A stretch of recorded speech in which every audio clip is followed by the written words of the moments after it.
নিয়মগুলি ফলো করে যদি আপনি পাতলা খিচুড়ি রান্না করেন খেতে কিন্তু অসাধারণ হবে। একেবারে অল্প মশলায় অল্প জিনিসে কিন্তু আমি এই মজাদার খিচুড়িটি সবসময় রান্না করে থাকি। আর আজকে এই খিচুড়ি রান্নায় আপনাদের সাথে শেয়ার করব। বাইরে দেখুন প্রচুর পরিমাণে বৃষ্টি হচ্ছে, আর বৃষ্টি হচ্ছে আমার বাসায় পাতলা খিচুড়ি হবে না, এটা তো হতেই পারে না। আমি সবসময় বৃষ্টি নামলে কিন্তু পাতলা খিচুড়ি রান্না করে থাকি, আর এই বৃষ্টির ভিতরে পাতলা খিচুড়ি রান্না করতে আমার অন্যরকম ভালো লাগা কাজ করে।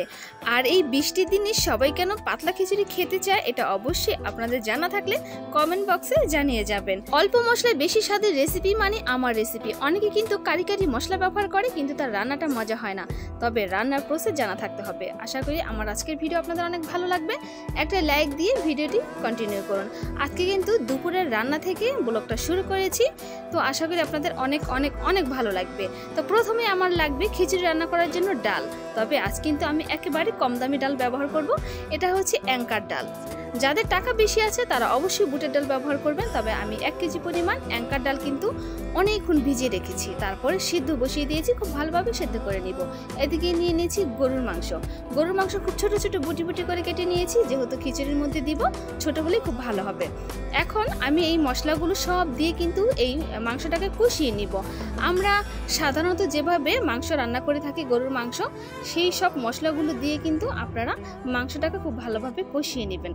এরপর আমি বলে দিচ্ছি, দিয়ে দিয়েছি পেঁয়াজ কুচি, আস্ত দারচিনি, এলাচ, তেজপাতা, জিরা বাটা দিয়েছি 1 টেবিল চামচ, আস্ত কাঁচামরিচ দিয়েছি কম, আর হচ্ছে আদা রসুন বাটা দিয়েছি 3 টেবিল চামচ, 2 টেবিল চামচ আদা বাটা আর 1 টেবিল চামচ হচ্ছে রসুন বাটা। রসুনের পরিমাণটা একটু কম দিয়ে দিবেন।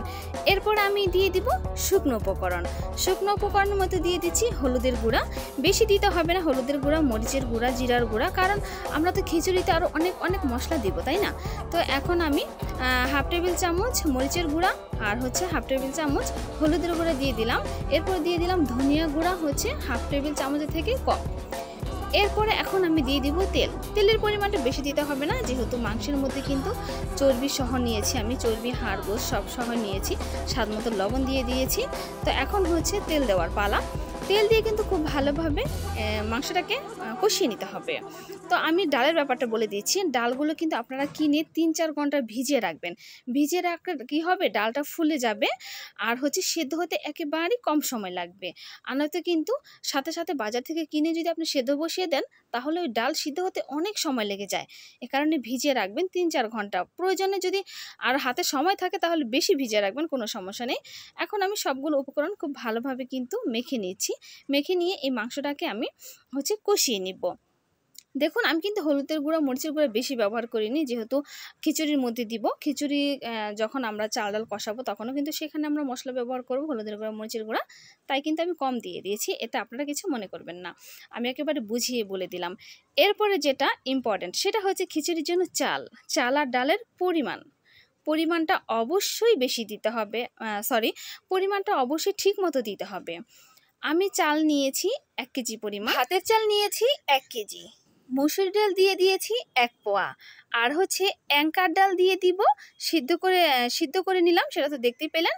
অ্যাঙ্কার ডাল দিয়েছি 1/2 কেজি, তাহলে কিন্তু 1/2 কেজি অ্যাঙ্কার ডাল আর 1 পোয়া মসুরির ডাল, এই দুটো দিয়ে কিন্তু আমি রান্না করব। চাইলে কিন্তু আরও অনেক কিছু দিয়ে রান্না করা যায়, সেই ভিডিও কিন্তু আমার চ্যানেলে আছে। ভুনা খিচুড়ি বা পাতলা খিচুড়িও যদি আপনারা চান তা অবশ্যই আমি অন্যভাবে দেখাবো। তো আমি কিছুটা তেল দিয়েছি, তেলের মধ্যে হচ্ছে পেঁয়াজ কুচি দিয়েছি 1 কাপ, আস্ত দারচিনি, এলাচ, তেজপাতা।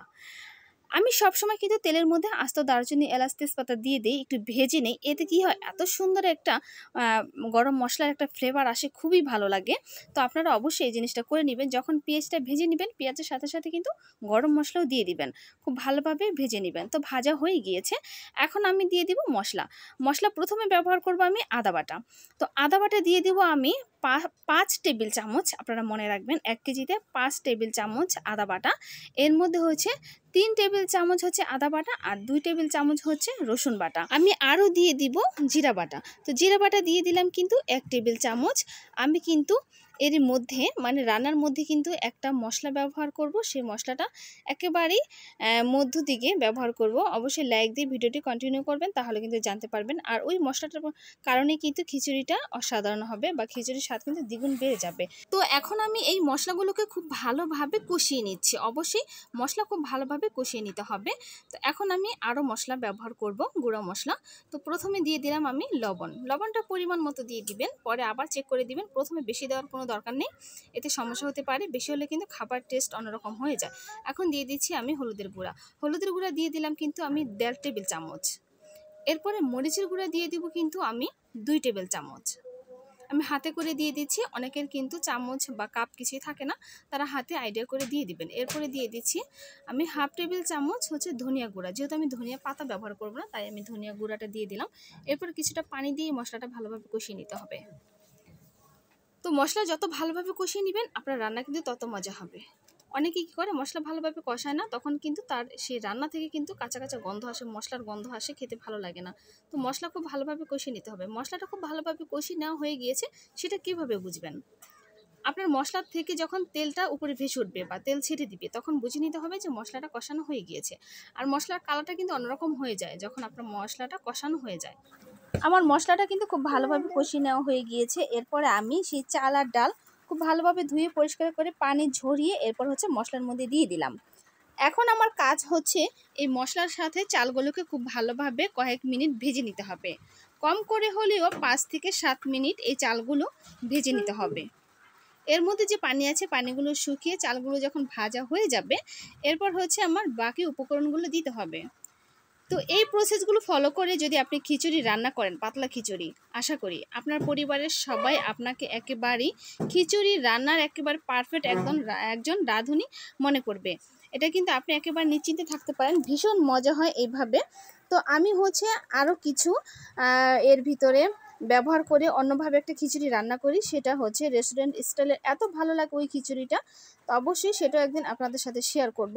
এটা হচ্ছে হঠাৎ করে খিচুড়ি খেতে মনে চাইলেও কিন্তু বাসায় তেমন কিছু নেই, তখন কিন্তু ঝটপট আপনি এইভাবে রান্না করতে পারবেন। ঠিক আছে। তো আরেকটা হচ্ছে যে এটার মধ্যে যেহেতু আমি গরুর মাংস দিব, আপনারা গরুর মাংস, মুরগি, ইলিশ মাছ এগুলো ছাড়াই শুধু আপনারা খিচুড়ি রাঁধতে পারেন, যেটাকে সবজি খিচুড়ি বলে। আমি সেটাকে সবজি খিচুড়ি বলি না, কারণ আমি সবজি ব্যবহার করি না। আমি শুধু চাল আর ডাল দিয়ে কিন্তু ভীষণ মজা করে পাতলা খিচুড়ি রান্না করি, আর এত ভালো লাগে যার সাথে কিন্তু কোনো মাংসের কোনো প্রয়োজনই হয় না, এমনি এমনি আপনি খেয়ে নিতে পারবেন। তো দেখুন আমার এই চালগুলো ভাজা হয়ে গিয়েছে। এখন এর মধ্যে আমি দিয়ে দিব সেদ্ধ করে রাখা ডালগুলো, ডালগুলো যে আমি সিদ্ধ করে রেখেছিলাম, সেই ডালগুলো কিন্তু এর মধ্যে দিয়ে দিব। তবে আমি ডালগুলো সিদ্ধ করার সময় পানিটা একটু বেশি দিয়ে দিয়েছিলাম, যার কারণে অনেক ডালের মধ্যে পানি, তো আপনারা একটু কম দিবেন। বা আমি ভেবেছিলাম যে ডালগুলো যদি কম পানিতে সেদ্ধ না হয়, তো যেহেতু আমি আগে ভিজিয়ে রেখেছিলাম, অল্প পানিতে সিদ্ধ হয়ে যেত। যাই হোক, এটা আপনারা পরিমাণ মতো পানি দিয়ে ডালগুলো সিদ্ধ করে নেবেন। তো সেদ্ধ ডালগুলো আমি এখনই দিয়ে দিলাম। এরপর মাংসগুলো আমি এখন দিয়ে দিব। অনেকে কী করে একেবারে খিচুড়ি রান্নার শেষের দিকে মানে হয়ে গিয়েছে খিচুড়িটা, তখন ডাল আর মাংসটা মিক্স করে। আসলে এটা করবেন না, আপনারা সবার প্রথমে মিক্স করে দিয়ে দিবেন, তাহলে কিন্তু সব কিছু সুন্দরভাবে অ্যাডজাস্ট হয়ে যাবে। তো দেখুন মাংসগুলো আমি দিয়ে দিলাম। এরপরে পরিমাণ মতো পানি দিয়ে দিতে হবে। আমার চালগুলো যেহেতু চিকন, আমার একটু কম দিলেই হবে। আপনারা যদি মোটা চাল দিয়ে রান্না করেন তাহলে একটু বেশি দিবেন। তবে পাতলা খিচুড়ি কিন্তু মোটা চালের খিচুড়িটা খেতে কিন্তু বেশি মজা হয়, এটা অনেকেই জানে না। আপনারা যখন পাতলা খিচুড়ি রান্না করবেন অবশ্যই মোটা চাল কিনে এনে খিচুড়িটা রান্না করবেন।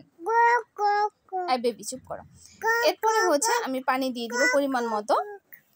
যারা লাইক দিতে ভুলে গিয়েছেন অবশ্যই একটা লাইক দিয়ে আমার ভিডিওটি দেখে যাবেন। আর আমার আজকের এই রেসিপি যদি আপনাদের ভালো লেগে থাকে বা আমার ভিডিওটি আপনাদের ভালো লেগে থাকে, যারা নতুন তারা অবশ্যই আমার চ্যানেলটিকে সাবস্ক্রাইব করে দিবেন এবং আমার পাশে থাকবেন। কথা বলতে বলতে কিন্তু এদিকে বলক উঠে গিয়েছে, তো এখন আমি চুলাটা একটু কমিয়ে দিব।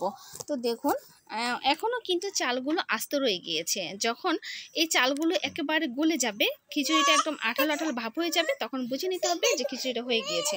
তো আমার খিচুড়িটা কিন্তু প্রায় হয়ে গিয়েছে। এখন আমি কিছু কাঁচামরিচ দিয়ে দিলাম, একেবারে শেষের দিকে কাঁচামরিচগুলি দিয়ে দিলাম এই কারণে যাতে কাঁচামরিচের ফ্লেভারটা এখন আসে। এরপরে হচ্ছে যে স্পেশাল মশলা সেটা দিয়ে দিলাম, যেটা দিলে আপনার খিচুড়িটা দ্বিগুণ মজা হবে বলেছিলাম। তো সেই মশলাটা এটা হচ্ছে ভাজা জিরার গুঁড়া। অবশ্যই পাতলা খিচুড়ির রান্নার শেষের দিকে আপনারা টাটকা একটু জিরা ভেজে এরপর হচ্ছে গুঁড়ো করে এই খিচুড়ির মধ্যে দিয়ে দিবেন। এত ভালো লাগে খেতে কি বলবো, একেবারে অনেক মজা হয়। তো দেখুন আমার খিচুড়িটা কিন্তু ফাইনালি রান্না হয়ে গিয়েছে। এখন কিন্তু খাবার পালা। আর বৃষ্টির মধ্যে খিচুড়ি খেতে কার না ভালো লাগে, আর যদি হয় পাতলা খিচুড়ি। তো আজকের মতো বিদায়। আসসালামু আলাইকুম।